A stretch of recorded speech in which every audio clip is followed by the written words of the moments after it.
Hello, English learners. Welcome back to another lesson with us here at English Pod. My name is Marco. And I'm Erica. And today we have a lesson for all our university students out there. That's right. We're talking about registering for university.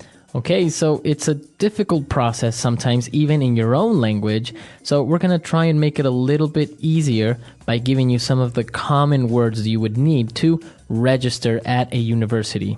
All right, well, I think it's time we get started by listening to the dialogue. And we're going to listen to a young female student as she tries to choose her classes.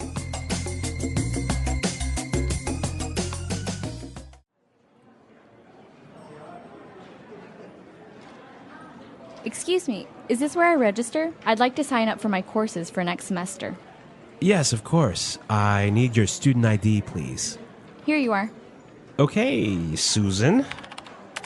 It says here that you are a business major and that you're in your second year. Is this information correct?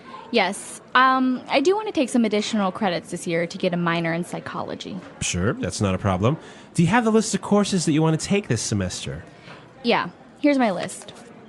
I'm not sure if the class schedule will allow me to take all of them, though. Yeah, that's perfect. What about the subjects for your minor? Oh yeah, I almost forgot.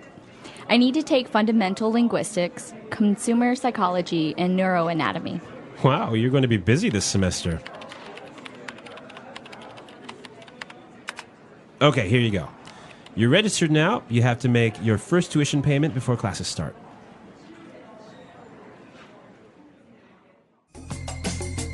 All right, great. A very good student, taking a lot of classes this semester. I know, and it sounds like some of them are pretty hard as well. Yeah, they are. Well, she used some of those very common phrases that we would need when we are registering at university. So let's take a look at them now in Language Takeaway. Language takeaway. Okay, so the first thing, I think we need to deal with this word to register. Register. So register for university. Okay, so we've mentioned this word many times, so I think it would be a good idea to listen to some examples, and then we'll come back and explain it. Example 1. I registered to attend the conference on international trade this month. Example 2. It is your obligation as a good citizen to register to vote. Example 3. It is necessary to register on our website before joining the conference. So when you register for something, you put your name down on a list, right? So in this case, when you register for university, you officially put your name on the list of students in that course. Okay, so you can register for university. What else can you register for? Register for a class. You can even register to vote. Okay, so register. Now, she was registering for her classes, and we saw these words that we know already, but it's a good idea to take a look at them. We heard that she is a business major. So a major. A major. A business major. And what is your major? The major is the major area that you study, the most important area that you study. The area where you are specialized. Yeah, the area that you focus on. Okay. Now, we heard another one that's called a minor. So this is another area that you study, but it is less important than your major. Okay, so major and your minor. So let's give an example. Imagine you must take 100 classes to graduate from university. Maybe you have to take 50 for your major and maybe 30 for your minor. Okay, very good. And now on your degree, on your title, does it say what is your major and minor? Well, I think it depends on the university, but in my case, yes. Okay, very good. So major and minor. Yep. Now, related to this and what you were saying about your classes, it takes us to our next word, which is credits. Credits. Credits. Credits. Now, this is easily confused with classes sometimes. That's right. Well, a credit is kind of a point. So like maybe, so in university, you need a certain number of credits or points to graduate. Okay. So suppose you need 100 credits to graduate. So that's not 100 courses because each course might be worth 4 or 6 or 8 credits, depending on how important it is. Very good. So maybe the classes that are part of your major will have more credits. All right. Very good. So, and now we have our last word in this dialogue, and it was tuition. Tuition. She had to pay her tuition. So tuition is the money that you must pay for education. Okay, only for education. That's right. So university tuition, private school tuition, or even language course tuition. Okay, so a tuition is the money you must pay for school only. Yep. So we've seen a lot of great words used for registering at university. So I think it's time to listen to the dialogue for the second time a little bit slower, and then we'll come back and take a look at some phrases.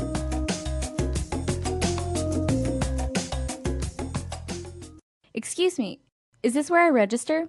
I'd like to sign up for my courses for next semester. Yes, of course. I need your student ID, please. Here you are.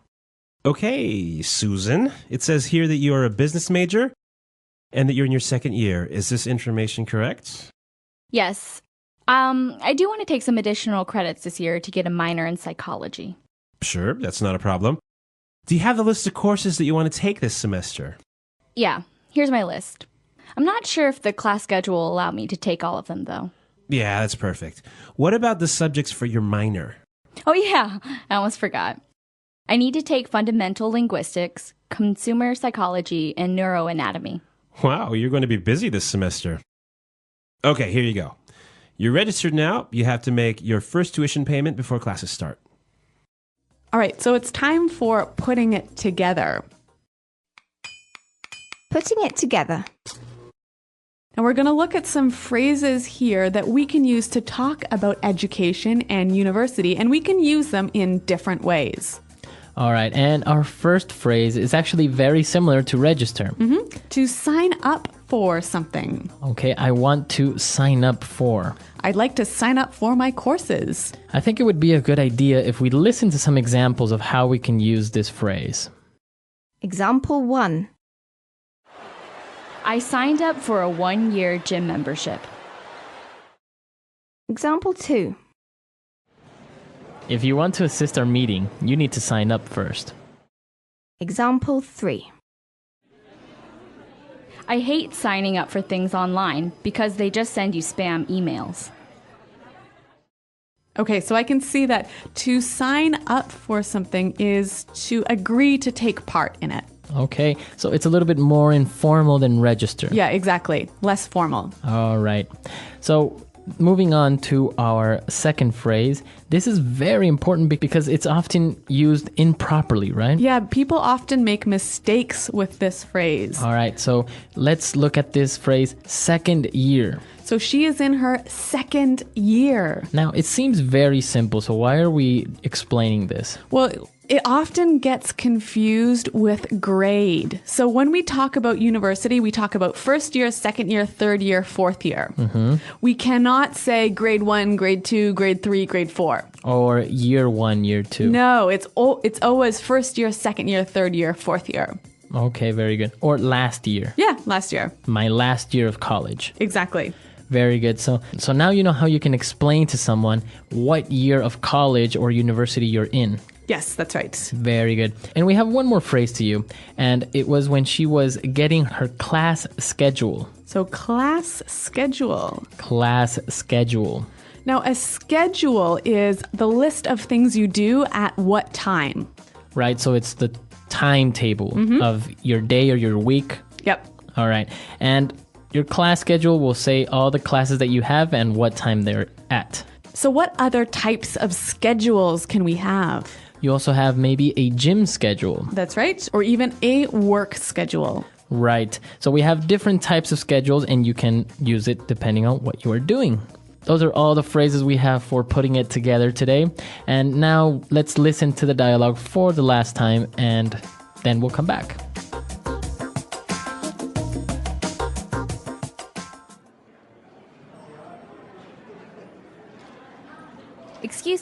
this where I register? I'd like to sign up for my courses for next semester.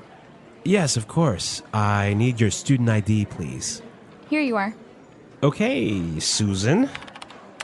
It says here that you are a business major and that you're in your second year. Is this information correct? Yes. I do want to take some additional credits this year to get a minor in psychology. Sure, that's not a problem. Do you have the list of courses that you want to take this semester? Yeah, here's my list. I'm not sure if the class schedule will allow me to take all of them, though. Yeah, that's perfect. What about the subjects for your minor? Oh, yeah, I almost forgot. I need to take fundamental linguistics, consumer psychology, and neuroanatomy. Wow, you're going to be busy this semester. Okay, here you go. You're registered now. You have to make your first tuition payment before classes start.